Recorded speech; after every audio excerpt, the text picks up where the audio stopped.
Dans l'actualité du 13h15 de l'énergie, pour les kits d'enrôlement biométrique, la Commission électorale nationale indépendante, l'institution vient de recevoir du matériel solaire pour l'alimentation des kits et faciliter le travail des équipes de terrain. Le matériel aura coûté plus de 550 millions de francs CFA. Et puis, vous n'allez pas le croire, mais en plein centre-ville du Fadane Gourmand, des écoles sous paillotte, plus de 300 élèves y prennent les cours à la merci des intempéries et de la saison des pluies débutantes. Karim Namouanou est allé regarder cela pour nous, images et commentaires dans ce journal. Mesdames, Messieurs, bonjour et ravi de vous retrouver. Mais tout d'abord, pour commencer, vous le savez, la campagne de vaccination contre la poliomyélite bat son plein au Burkina Faso. Une campagne combinée avec la semaine africaine de vaccination. Maxime Zongo s'est intéressé à la particularité de cette campagne. Explication. Instituée voilà 4 ans par le comité régional de l'OMS pour l'Afrique, la semaine africaine de vaccination est célébrée chaque année dans tous les pays du continent. Objectif de cette initiative, faire prendre davantage conscience de l'importance de la vaccination par l'ensemble de la population. Elle va permettre de renforcer le programme élargi de vaccination de routine. Vous savez, le PEV de routine, programme élargi de vaccination, est l'épine dorsale de la vaccination, puisque ce sont ces activités qui sont menées au quotidien dans tous les centres de santé.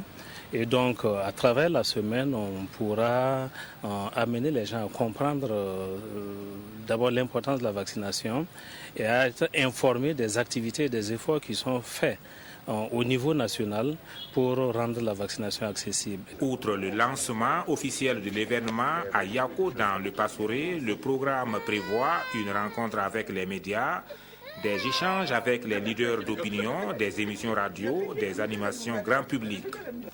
Le message fort à l'occasion à l'endroit des parents, faites vacciner vos enfants afin de les éloigner des risques de maladies évitables.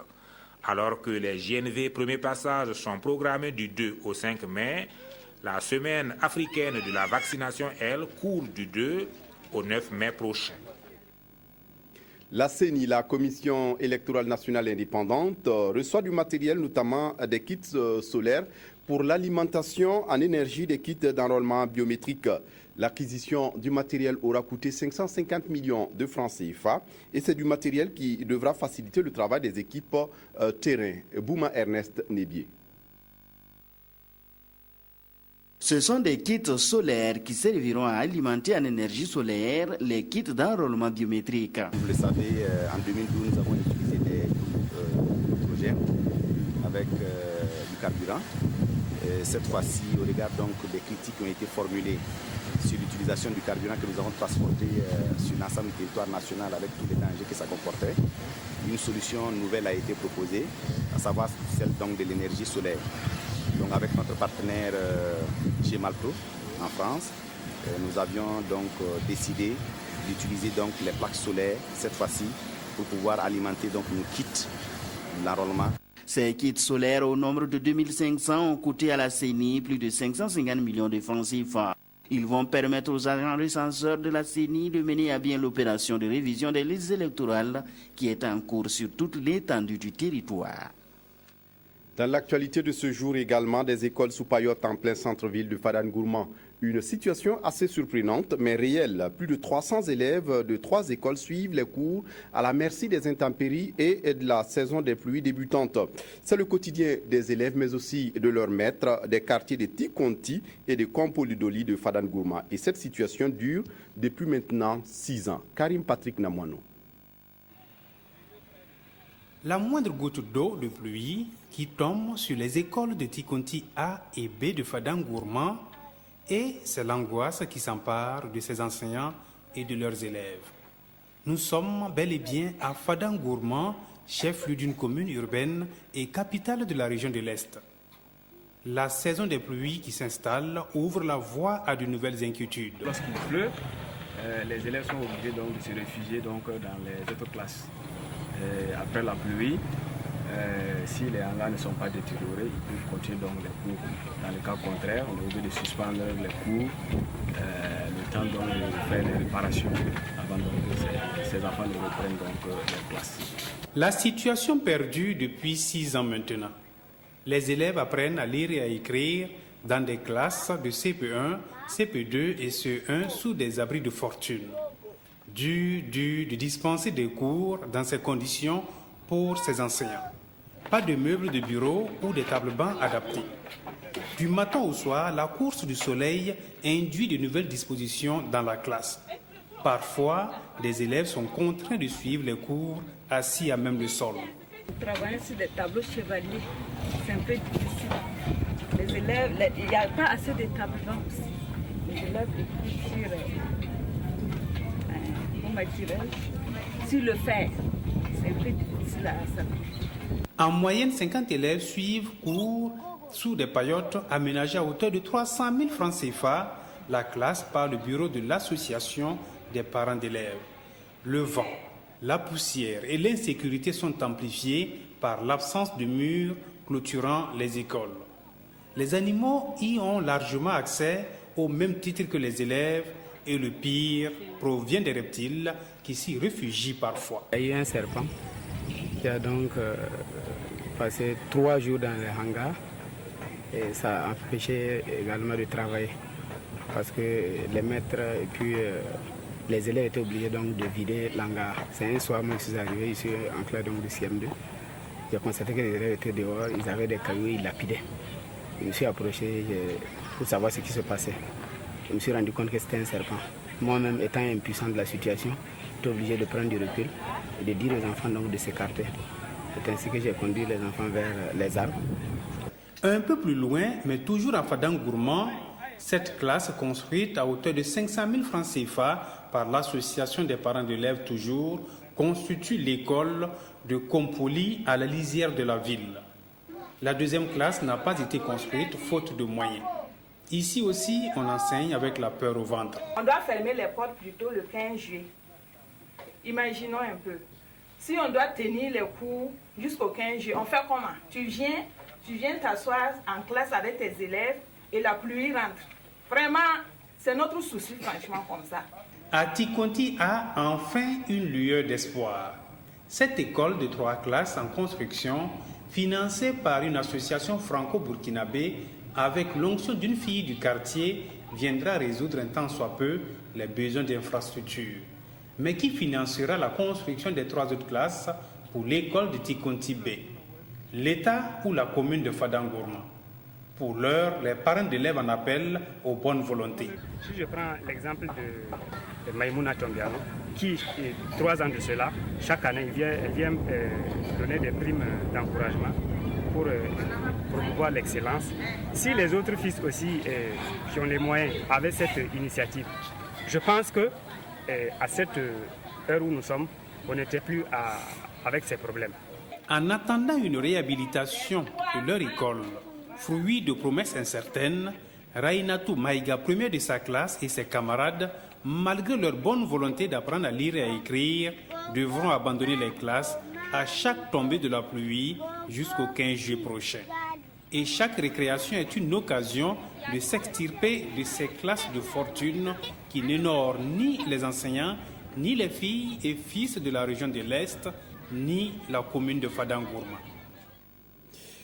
Un conseil, il faut déménager à Waiguya. Le projet IMO, haute intensité de main-d'œuvre, forme des jeunes à Tinkodogo sur des métiers de leur choix. Environ 1600 personnes sont concernées par la session. Kassoum Sori sur place à Tinkodogo. 2 semaines de formation pour apprendre un métier.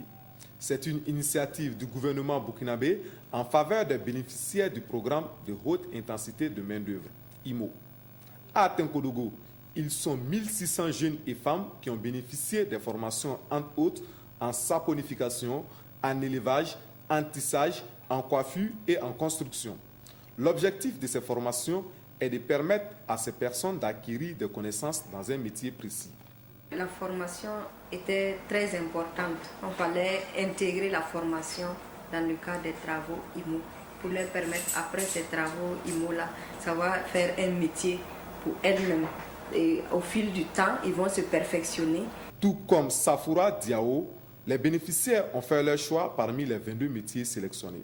À la sortie de la formation, je comptais moi aussi devenir coiffeuse, je vais m'installer dans un salon pour pouvoir bien coiffer et bien recevoir les clients. Ces formations sont pilotées par l'ANPE, l'Agence nationale pour l'emploi, au regard de sa grande expérience dans le domaine professionnel. C'est une structure rattachée au ministère de la Jeunesse, de la formation professionnelle et de l'emploi. Donc nous nous occupons essentiellement de la formation professionnelle et de l'emploi au niveau national. Lancé en septembre 2013, le projet IMO a permis de générer de l'emploi à plus de 83 000 jeunes et femmes burkinabés. À Bobo Dioulasso, un groupement d'associations de femmes qui œuvrent pour l'insertion socio-économique des mères de jumeaux organise une journée promotionnelle. Une trentaine d'associations de femmes composent ce regroupement et diverses activités sont proposées. Romainki sur place à Bobo. Exposition du sorgho après maltage utilisé pour la préparation du dolo, un métier à tisser les pagnes traditionnelles, une charrette pour le ramassage des ordures, de la bonne cuisine, et la liste est longue. Voilà autant d'activités menées par ces femmes. Elles sont regroupées sous le nom Femmes Multi-Action, FEMAC. FEMAC a évolué et a pris le nom de FEMAC IMJ avec l'arrivée en son sein du groupe des mères de jumeaux. IMJ traduisant ainsi insertion des mères de jumeaux. On avait des mères de jumeaux qui nous côtoyaient. Il y en a même qui préparaient le dolo. C'est-à-dire, elle prépare pour les autres. On la paye. Et elle était en grossesse, on ne savait pas qu'elle allait faire des jumeaux. Et après, comme ces jumeaux, elle s'est trouvée en train de se promener avec ses enfants. Et après promenade, je lui demande, mais toi, tu te promènes là, tu ne vas pas chercher à faire autre chose au lieu d'aller te promener. Bon, par final, elle dit, non, mais c'est Kanyama. Donc, moi, je dis, bon, le crédit qu'on octroie aux unes et aux autres, si tu veux, on va t'octroyer aussi le crédit et on va voir ce que tu peux faire. C'est comme ça qu'on a commencé par elle.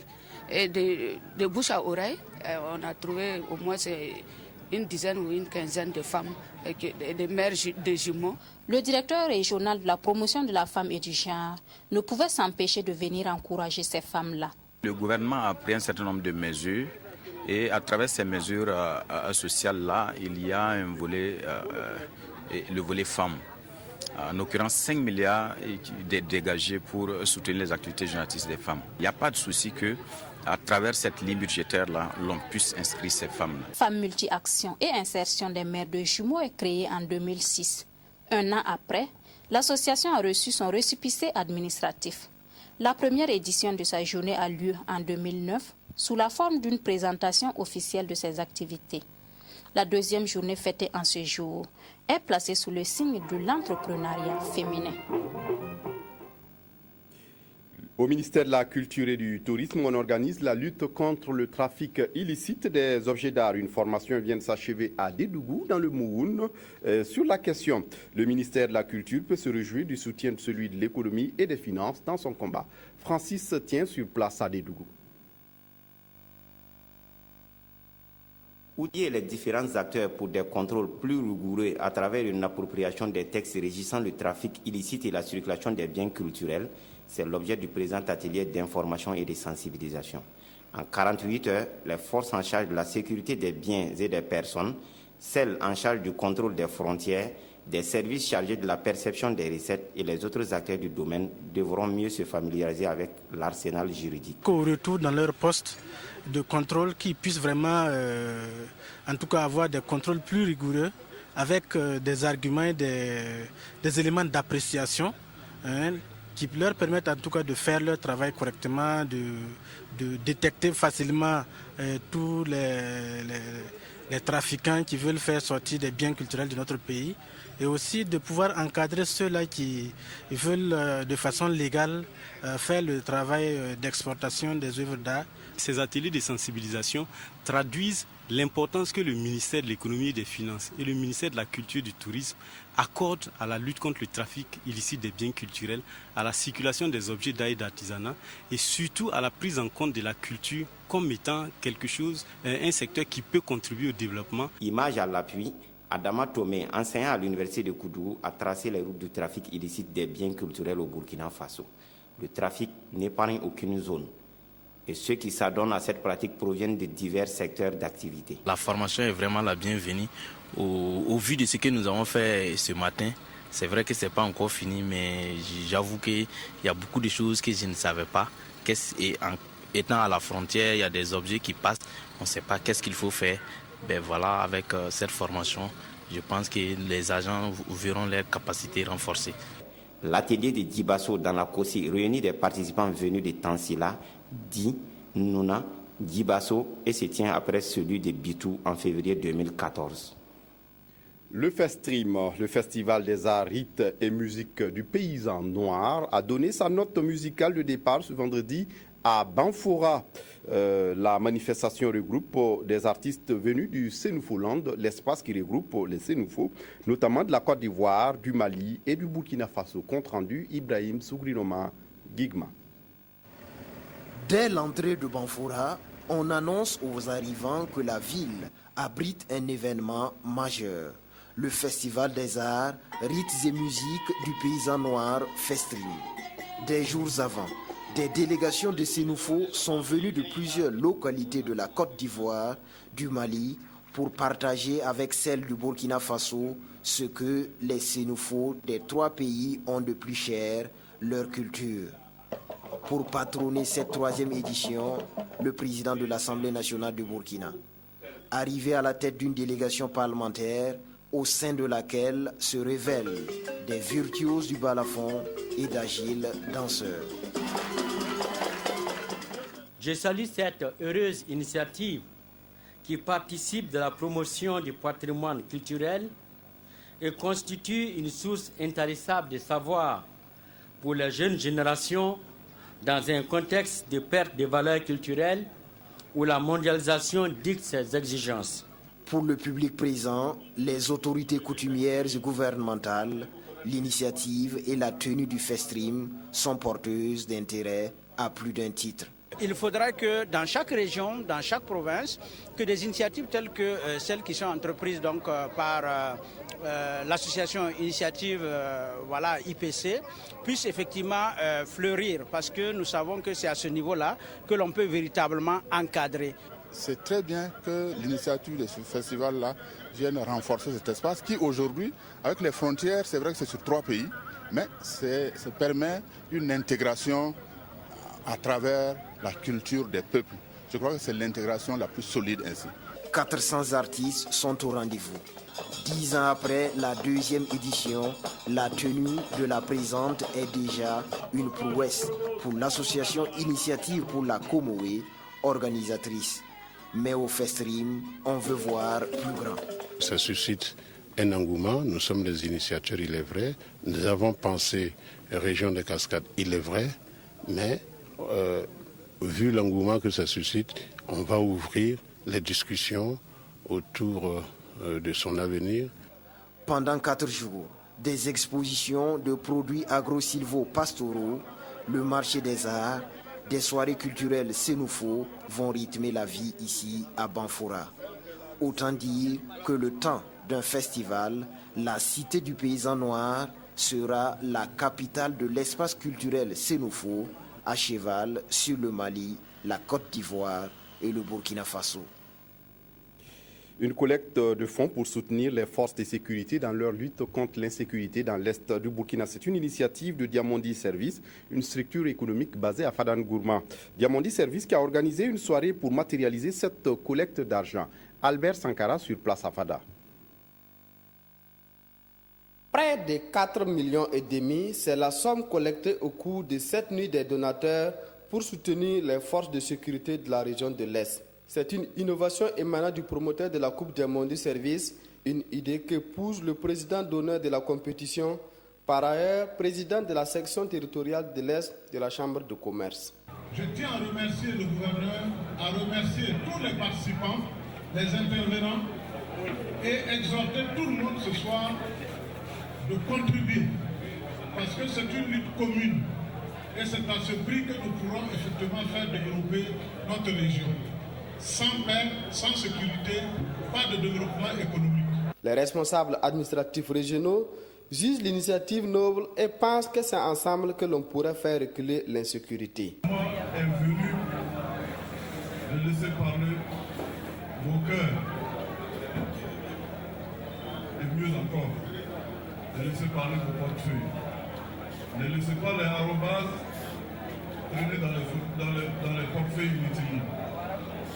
Mettez-les dans le panier pour permettre d'assurer un minimum de sécurité pour cette région qui en a besoin. Les dons se poursuivent et l'objectif est de mettre en place un fonds spécial de soutien à la lutte contre le grand banditisme dans la région de l'Est. Pour les chrétiens, chanter, c'est prier 2 fois. Et pour l'abbé Jacques Comy, il ne s'est pas fait prier pour pratiquer cette recommandation. Il vient de mettre sur le marché discographique son premier album, un opus présenté hier au public en présence de Evelyne Dabiré. Un moment de piété en début de cette soirée dédicace, puis les acrobates, Kalodi, Pierre Ilboudo et l'école Notre-Dame du Sahel ont imprimé le rythme de la soirée. Et quand le prêtre artiste se met en scène, ça donne ceci.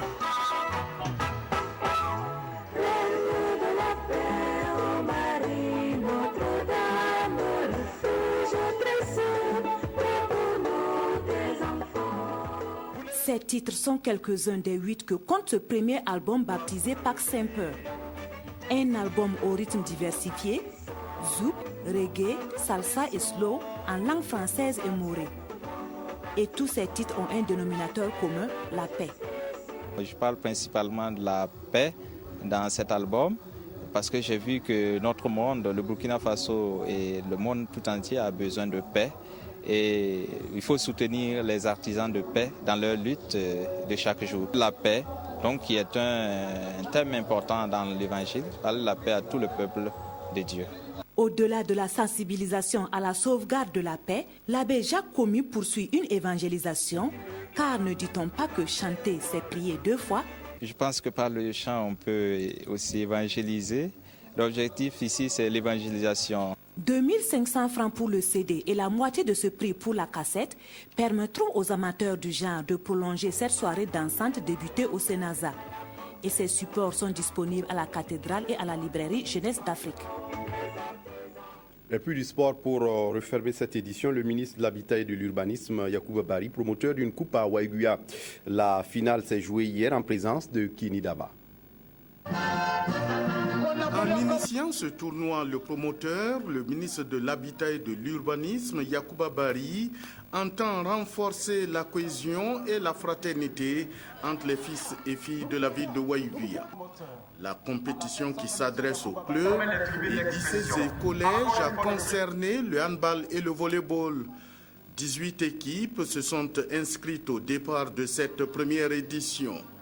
Les finales qui ont débuté jeudi dernier se sont achevées ce samedi sur le plateau Omnisport de la Direction régionale des sports et des loisirs.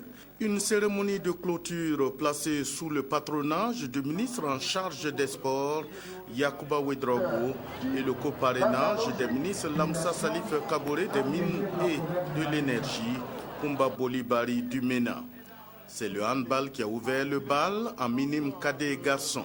Une finale équilibrée au départ, mi-temps 5 buts partout entre le lycée Yadega et le lycée Yamouaya. La différence est faite dans la deuxième partie avec la victoire du Yamouaya, 14 à 11. La deuxième finale a mis aux prises les filles de l'AS Academy et celle de l'AS Phoenix en volleyball. Un match à 100% dominé par l'AS Academy qui l'emporte 2-7 à 0 avec une mention spéciale pour Aminata Diallo, 25-10, 25-13. Un clin d'œil a été également fait aux jeux de société, la pétanque et le jeu de dames.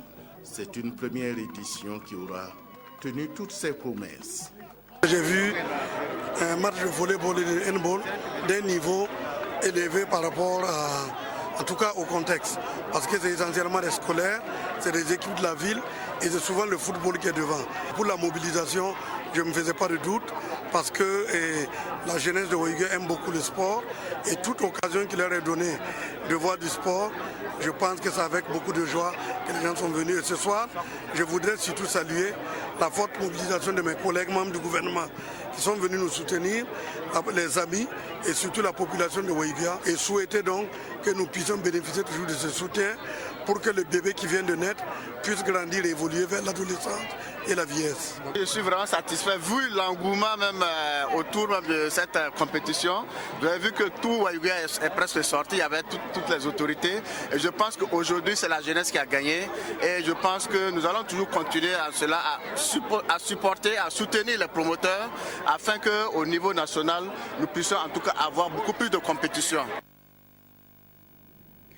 Voilà qui met fin à cette édition. Demain, une nouvelle équipe du 13h15 vous retrouve pour d'autres actualités. D'ici là, excellente suite de programmes sur la RTB. Au revoir.